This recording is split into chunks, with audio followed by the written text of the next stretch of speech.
नमस्कार साथीहरू, स्वागत छ तपाईँलाई लोकसेवा ज्ञान सर युट्युब च्यानल। आज हामी एउटा नयाँ टपिक लिएर आएको छौँ, निजामती सेवाको परिचयको बारेमा। यो चाहिँ हाम्रो नासुको लागि सेकेन्ड पेपरको लागि एकदमै धेरै इम्पोर्टेन्ट हुनेछ, सेकेन्ड थर्ड पेपरको लागि।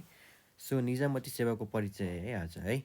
निजामती सेवाको सार सार्वजनिक प्रशासन सञ्चालनको आधार है। यो चाहिँ हाम्रो यो चाहिँ कोट्स हो। यो चाहिँ हामीले निजामती सेवाको परिचय दिँदाखेरि योभन्दा कोट्स लेखेको निजामती सेवाको सार सार्वजनिक प्रशासन सञ्चालनको आधार है। आखिर निजामती सेवा निजामती सेवा भनेको के हो भन्दाखेरि निजामती सेवा भनेको एउटा के हाम्रो सरकारी सेवा हो। यो राज्य सञ्चालनको प्रमुख आधार र मियो सेवा है। यो चाहिँ राज्य सञ्चालन के हाम्रो प्रमुख आधार र मियो सेवा हो है।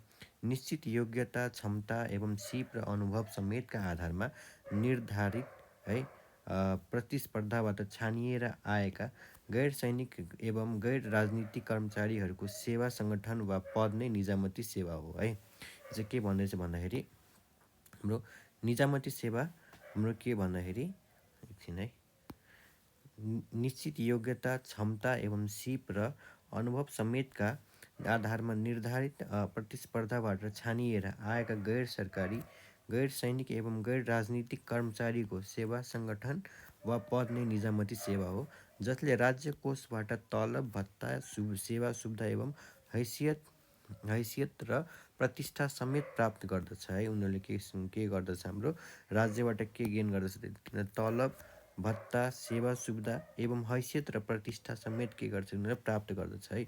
मुलुकको सार्वजनिक प्रशासन सञ्चालन गर्ने स्थायी संयन्त्रका रूपमा स्थापित राष्ट्र सेवकहरूको समष्टिगत संरचनालाई निजामती सेवा भनिन्छ है। निजामती सेवा भनेको के हो भन्दाखेरि मुलुकको सार्वजनिक प्रशासन सञ्चालन गर्ने स्थायी संयन्त्रका रूपमा स्थापित राष्ट्र सेवकहरूको समष्टिगत संरचनालाई के भनिन्छ, हाम्रो निजामती सेवा भनिन्छ, जसले राज्यको इच्छा निर्माणमा सरकारलाई सहयोग गर्ने र सरकारका तर्फबाट नागरिकलाई के गर्ने, सेवा प्रवाह गर्दछ है। यसले के गर्दछ, हाम्रो नागरिकलाई के गर्छ, यसले सेवा प्रवाह गर्दछ है, जसले राज्यको इच्छा सरकारका निर्माणमा सरकारलाई सहयोग गर्ने र सरकारका तर्फबाट नागरिकलाई सेवा प्रवाह गर्दछ। सरकारको राजस्वबाट तलब पाउने निश्चित योग्यता र क्षमता भएका संविधान र कानुनको प्रतिबद्ध र राजनैतिक रूपमा तटस्थ स्थायी प्रकृतिको सेवा कि हाम्रो निजामती सेवा हो है। त्यसै गरी निजामती सेवा जनता र सरकार बिचको सेतु हो। यो चाहिँ के हो, सेतु हो, जसले जनताको अपेक्षालाई सरकारसम्म र सरकारका निर्णयहरू जनतासम्म पुर्याउँछ है। सरकारी निजामती सेवा भनेको के हो भन्दाखेरि जनता र सरकार बिचको के हाम्रो सेतु हो, जसले जनताको अपेक्षालाई सरकारसम्म र सरकारका निर्णयहरू जनतासम्म पुर्याउँछ है। निजामती सेवाको सक्षमता, प्रभावकारिता, जवाबदेहितामा नै सरकारको सफलता र जनताको समुन्नति निर्भर गर्दछ है। सरकारको निजामती सेवाको सक्षमता, प्रभावकारिता, जवाबदेहिता नै सरकारको सफलता र जनताको समुन्नति निर्भर गर्दछ। त्यसै गरी स्थायी सरकारको नामले समेत चिनिने निजामती सेवा राज्य सञ्चालनको एक आधारभूत तथा अभिन्न र अविच्छिन्न अङ्ग हो है। यो चाहिँ स्थायी सरकारको नामले समेत चिनिने निजामती सेवा राज्य सञ्चालनको एक आधारभूत तथा अभिन्न र अविच्छिन्न अङ्ग हो। सार्वजनिक मामला एवं मुलुकी प्रशासन र सञ्चालनमा महत्त्वपूर्ण जिम्मेवारी र भूमिका वहन गरी सरकार र जनता बिचको सम्बन्ध सेतु रूपमा गठन तथा सञ्चालन भई लोकतन्त्रका लाभको वितरण गर्ने वैधानिक एवं अधिकार प्राप्त संयन्त्र नै के हाम्रो निजामती सेवा है। यो चाहिँ के हाम्रो निजामती सेवा, ठिक छ। त्यसै गरी निजामती सेवा योग्यतामा आधारित हुने। यो चाहिँ केमा आधारित छ भन्दाखेरि योग्यतामा आधारित छ। सरकारको मुख्य सेवा प्रवाह गर्ने संयन्त्रका रूपमा रहने। यो चाहिँ के हाम्रो सरकारको मुख्य सेवा प्रवाह गर्ने संयन्त्रका रूपमा रहने, सेवा सुरक्षा, स्थायित्व र वृत्ति विकासका अवसरहरू भएको, निश्चित नियम र कानुनको आधारमा निर्दिष्ट अनुशासन र आचरणको आधारमा सञ्चालन हुने। यो चाहिँ के हो, सरकारी सेवा है। निजामती सेवा के हो भन्दाखेरि योग्यतामा आधारित के हो, यो सेवा हो।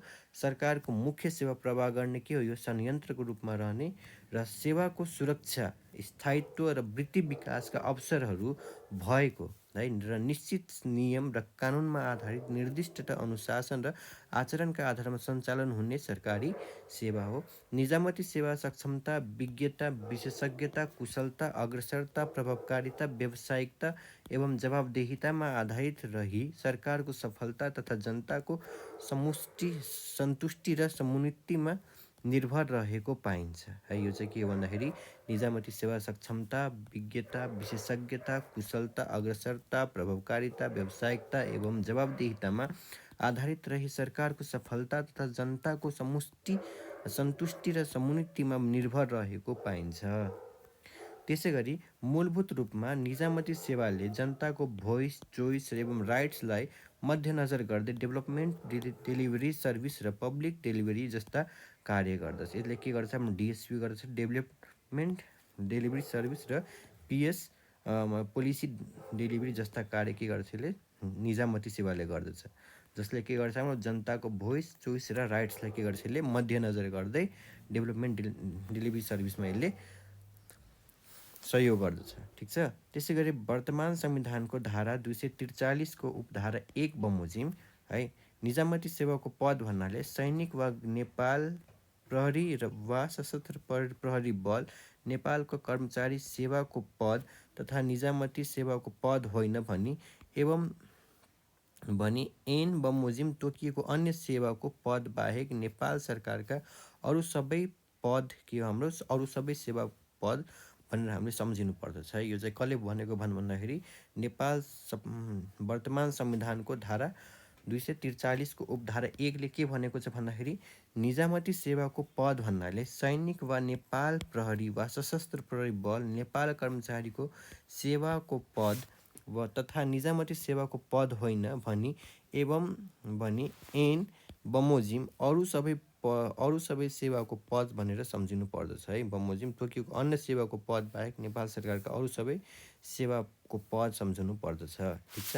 त्यसै गरी हाम्रो संविधानको धारा 285 सरकारी सेवाको गठन अन्तर्गत नेपाल सरकारले देशको प्रशासन सञ्चालन गर्न सङ्घीय निजामती सेवा र आवश्यकता अनुसार अन्य सङ्घीय सरकारी सेवाहरूको गठन गर्न सक्नेछ।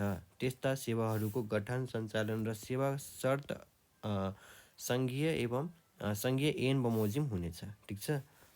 त्यसै गरी सङ्घीय निजामती सेवा लगायत सबै सङ्घीय सरकारी सेवामा प्रतियोगितात्मक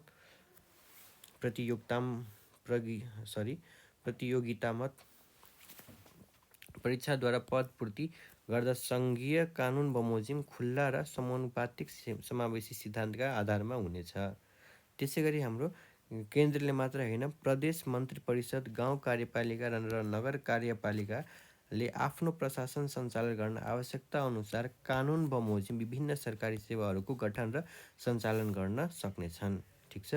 त्यसै गरी समग्रतामा सरकारले सार्वजनिक नीति तर्जुमा गर्न, आवश्यक सल्लाह, सुझाव, सूचना एवं विशेषज्ञताको सेवा उपलब्ध गराउने, नीति विश्लेषण गर्ने, कार्यान्वयन गर्ने, गराउने र समग्र सार्वजनिक प्रशासन सञ्चालन गर्ने स्थायी संयन्त्रका रूपमा स्थापित राष्ट्र सेवकहरूको संरचनालाई के भन्छ? हाम्रो निजामती सेवा हो है। समग्रतामा सरकारलाई सार्वजनिक नीति तर्जुमा गर्न है, सरकारलाई सार्वजनिक नीति तर्जुमा गर्न, आवश्यक सल्लाह, सुझाव, सूचना एवं विशेषज्ञताको सेवा उपलब्ध गराउने, नीतिको विश्लेषण गर्ने, कार्यान्वयन गर्ने, गराउने र समग्र सार्वजनिक प्रशासन सञ्चालन गर्ने स्थायी संयन्त्रको रूपमा स्थापित राष्ट्र सेवकहरूको संरचनालाई निजामती सेवा भनिन्छ। निजामती सेवा हो।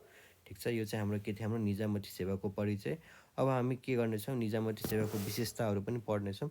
यो चाहिँ हाम्रो निजामती सेवाको परिचय यति थियो। अर्को भिडियोमा हामी त्यसलाई लिएर आउनेछौँ। आजलाई यति। धेरै धेरै धन्यवाद।